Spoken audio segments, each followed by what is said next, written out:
todos ustedes. Soy el profesor Carlos Giraldo. Seguramente todos ustedes como yo en algún momento hemos sido sorprendidos por algún temblor que nos ha agarrado durmiendo, descansando en la madrugada o en el trabajo o haciendo cualquier otra cosa. Y es algo inevitable en nuestro país, ¿no? Estamos en un lugar altamente sísmico y obviamente debemos estar preparados para cualquier tipo de eventualidades, cualquier tipo de sismo o un terremoto que pueda ocurrir en la ciudad de Lima o en cualquier parte de Perú o en el mundo. El tema de hoy, muchachas y muchachos, es justamente los sismos. Bienvenidos a Geolocos del Perú.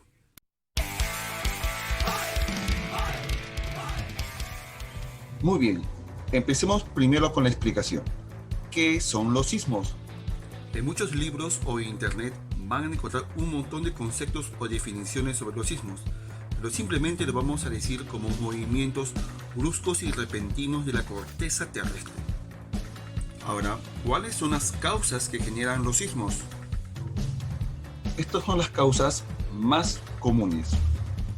Tenemos las causas tectónicas provocadas por el choque de las placas tectónicas, también las provocadas por las erupciones volcánicas, las también ocasionadas por un hundimiento de grandes partes de la corteza terrestre, básicamente por filtraciones de aguas subterráneas, y también por el deslizamiento de grandes áreas o extensiones de tierra o de rocas de una ladera de una montaña.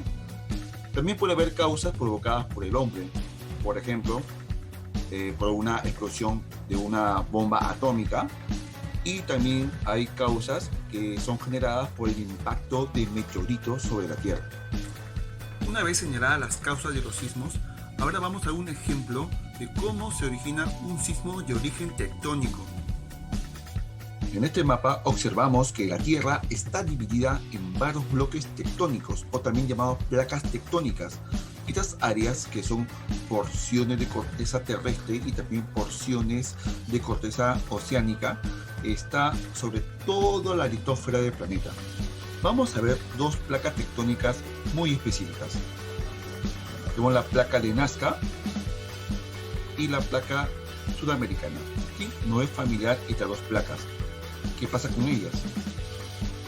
La placa de Nazca está chocando hacia la placa sudamericana y la placa sudamericana choca hacia la placa de Nazca.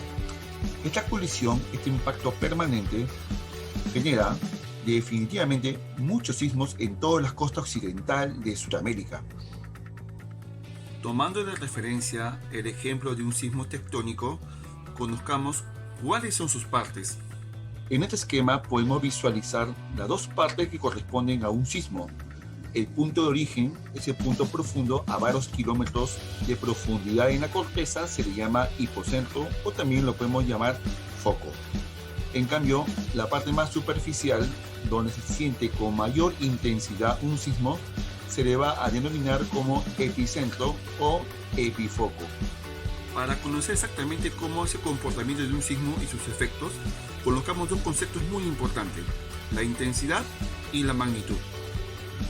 La intensidad viene a ser todos los daños materiales que se van a evidenciar en el epicentro sísmico, es decir, todos los que son los daños que hay en las viviendas, en las construcciones, edificaciones, como también aquellos daños que se pueden ver en el espacio geográfico, como también se le considera dentro de estos datos las afectaciones a las personas, tanto sean fallecidos como heridos. La magnitud, por otro lado, lo que va a medir es toda la energía liberada desde el hipocentro. Esa energía liberada va a ser calculada gracias a instrumentos como los sismógrafos. Ahora que sabemos cuáles son las causas y cuáles son las partes de un sismo, así como la diferencia entre intensidad y magnitud, ahora conozcamos cuáles son las escalas que se usan para medir y evaluar los movimientos sísmicos. La escala de Mercalli debe su nombre al físico italiano Giuseppe Mercalli, quien propuso en 1902 una tabla, la cual fue modificada posteriormente y desde entonces se llama escala modificada de Mercalli. Consta de 12 grados de intensidad y está denotada por números romanos del 1 al 12. La escala de Mercalli mide la intensidad de los sismos a través de efectos y daños causados en distintas estructuras. De esta manera, la intensidad de un sismo no está determinada por su magnitud, sino que se basa en las consecuencias observadas y es diferente para distintas localidades afectadas por un sismo. También tenemos la escala de magnitud. Esta escala mide cuantitativamente la energía liberada, o sea, la magnitud en el foco del movimiento telúrico, es decir, la zona del interior de la Tierra donde se inicia el sismo.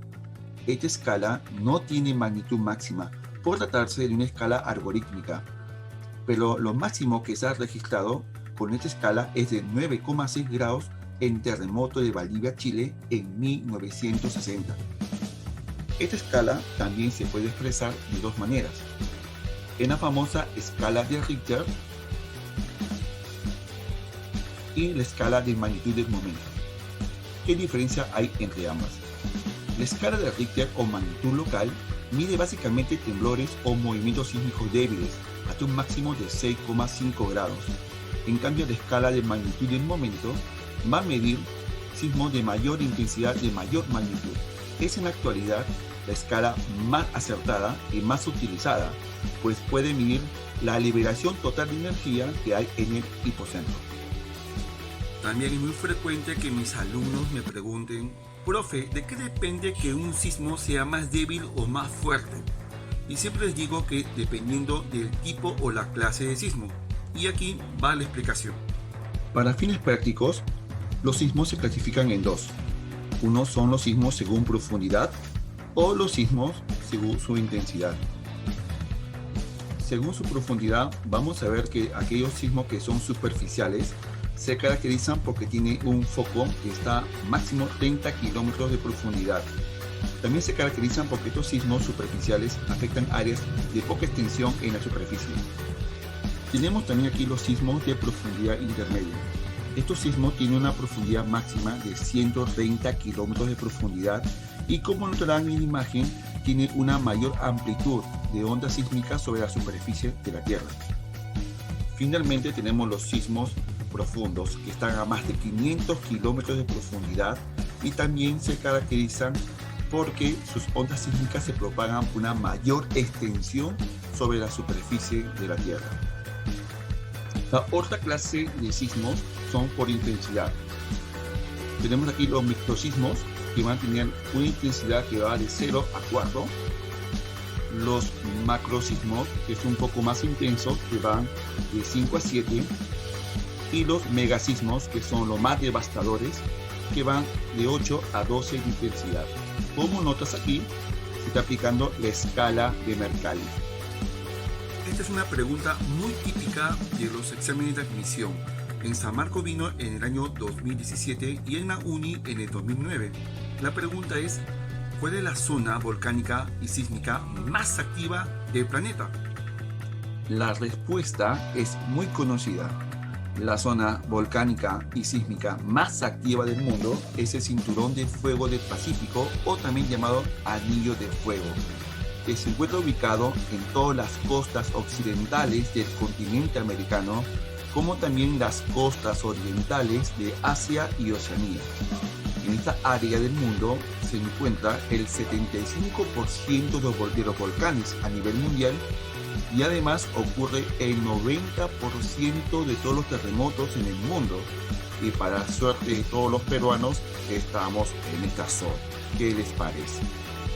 Sí, qué suerte tenemos estar ubicado justo en el Cinturón de Fuego del Pacífico. Claro, por eso que es inevitable que nuestro país sufra siempre sismos, temblores, terremotos, y a lo largo de la historia ha habido varios de estos eventos. Aquí te voy a mostrar cuáles son los más importantes en la historia peruana.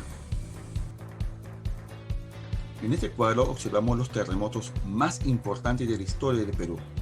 Destacamos primero el del año de 1746, que destruyó la ciudad de Lima, Callao, y que tuvo una magnitud que superó los 8 grados.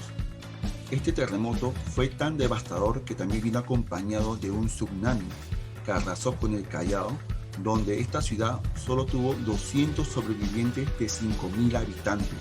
Y en la ciudad de Lima, casi todas las casas cayeron y solamente 20 quedaron en pie.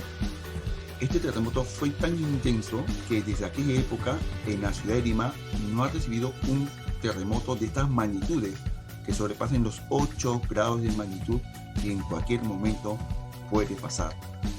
Se pueden ocurrir terremotos en el año de 1868 entre Tacna y Arica, entre Perú y Chile. En 1940 hubo otro terremoto en Lima, Callao, pero con menos desastres que en el año de 1746. Hubo otro terremoto devastador en el año de 1970 que vino acompañado con un aluvión que arrasó con la ciudad de Yungay. Y el último que tenemos en memoria es el de Pisco, Ica y Chincha en el año de 2007. Ahora les pido que sean sinceros con ustedes mismos. ¿Estamos preparados para afrontar un sismo de grandes magnitudes? ¿Estamos preparados para soportar un terremoto? ¿Las autoridades están preparadas y están listas para atender a la población después de un gran terremoto? Siendo realistas, no estamos preparados para afrontar un sismo de grandes magnitudes. Lo ideal sería que todos nosotros mejoremos nuestra cultura de prevención, que debe ir con este tipo de indicaciones y medidas. Primero, debemos que seguir todas las recomendaciones que nos dice el INDECI para saber cómo debemos actuar antes, durante y después de un gran sismo. También lo ideal sería conocer qué tipo de suelo tiene nuestra zona. Según el tipo de suelo que tiene nuestra zona o territorio, podemos adecuadamente construir nuestras casas, nuestras viviendas con buenos materiales, buenos planos y de la mano con buenos especialistas. Claro, este sería el escenario, repito, el ideal, pero depende de cada uno de nosotros que esto se pueda aplicar, que se pueda cumplir y así mitigar la cantidad de personas afectadas por un gran terremoto. Para este caso vamos a mostrar las imágenes de una parte de Lima metropolitana.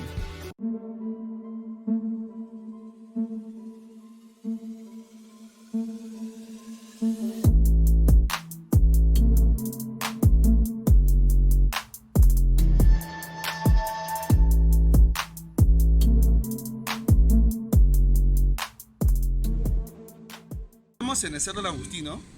Estamos justamente en un lugar que está en el centro de la ciudad de Lima metropolitana y como han visto las imágenes, está en un lugar donde vemos que hay varias zonas bastante vulnerables si estuviéramos frente a un escenario de un sismo. Pero ¿qué pasaría si ocurriera un terremoto de escala de 8.8 y en magnitud del momento? Los datos, según el INDECI, serían nefastos. Mucha gente perdería la vida, además que perderían sus casas y las víctimas mortales irán increíblemente altas. ¿Cuáles son esos datos entonces? El escenario que prevé el INDECI para un terremoto en Lima de 8.8 de magnitud vaya acompañado también con un gran tsunami que afectará a más de 10 millones de habitantes de Lima y Callao, más de 110.000 fallecidos, más de 2 millones de heridos, más de 350.000 viviendas que van a estar afectadas y más de 600.000 viviendas que van a ser inhabitables. Ahora viene la pregunta del millón. ¿Se puede predecir los sismos? No se puede predecir un sismo. Es lamentable. No se puede saber cuándo y en dónde va a ocurrir un sismo. Como no existe un medio tecnológico en la actualidad que pueda predecir un sismo, lo que sí se está desarrollando es un sistema de alerta sísmica temprana. En el caso peruano es el sistema de alerta sísmica del Perú, también llamado SASPE, que consiste en una red de sensores que esté a todo lo largo de la costa peruana, desde Tumbes hasta Tacna. Y estos sensores envían señales hacia unas estaciones que están en la costa, que a su vez envían en segundos la alerta temprana al INDECI, que con anticipación, con segundos de anticipación, dice la población para ponerse a buen recaudo. Si la alerta sísmica se envía 3 segundos antes que llegue el sismo, entonces hay una probabilidad que haya un 14% menos de víctimas. Si la señal de alerta llega 10 segundos antes, entonces hay una probabilidad que el 39% de personas tampoco no sean víctimas de un sismo. Y si la alerta llega 20 segundos antes, hay una probabilidad de una disminución del 66% de víctimas. Si el tema te interesa y quieres más información, voy a agregarlas en la descripción para que la puedas descargar y puedas compartir con tus compañeros o amistades. Si este video y el canal te ha gustado, te invito a que te suscribas y active la campanita para que te lleguen todas las notificaciones. Y también apóyame con un buen like y con tus comentarios para que este canal siga creciendo y dando información y cultura a todos ustedes. Por último, y por esto no es menos importante, recuerda que la pandemia aún no acaba. Hay que cuidarse mucho y también cuidar a la familia. De esta manera me despido y nos vemos hasta un próximo video. Hasta la vista, estimados geolocos del Perú. Bye.